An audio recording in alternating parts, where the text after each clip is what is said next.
In this lesson, we'll talk a little bit about rendering. So if we jump back in, this is kind of where we left off. To actually render this, which is to create a final 2D image that takes into account all the lighting, the reflections, and that sort of thing, we can come up to render. And one of the things that we can do very quickly is just render view. And that'll actually render it right here in our editor view.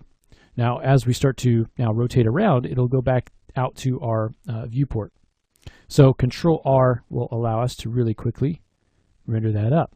Now, some things we can do to tweak our render a little bit. We can use global illumination with a sky. And so I'm going to come in here and choose to add a sky at the upper right.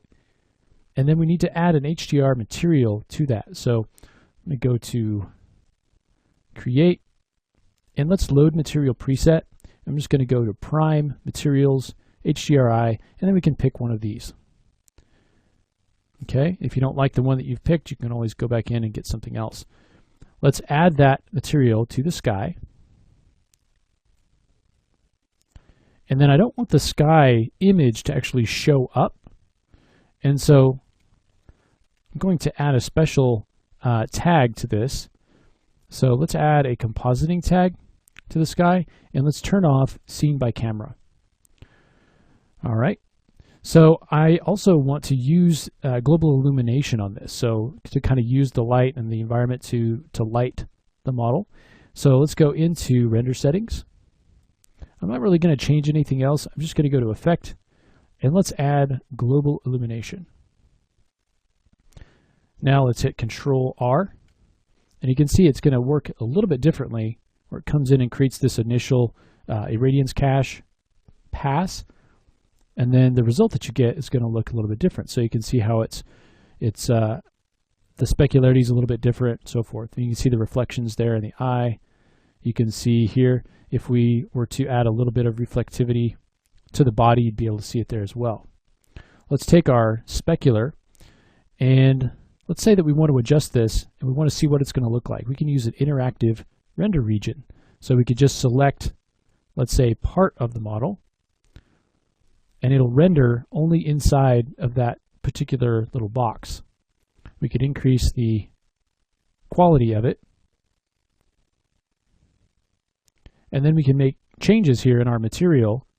So, we could make this specularity a bit more intense if we wanted to. Or we could change the color, whatever we wanted to do. We can also add additional lights. So let me turn that off, and let's add a spotlight. Let's go to cameras and let's select active object as our camera. That will allow us to be inside of the spotlight, and then we can just move around just like we were using a camera and decide where we want to place that spotlight. Then we can jump back out, use our default camera, and then again we can render it up and see what that looks like with the global illumination and the spotlight. So you can see the spotlight helps there with the specularity.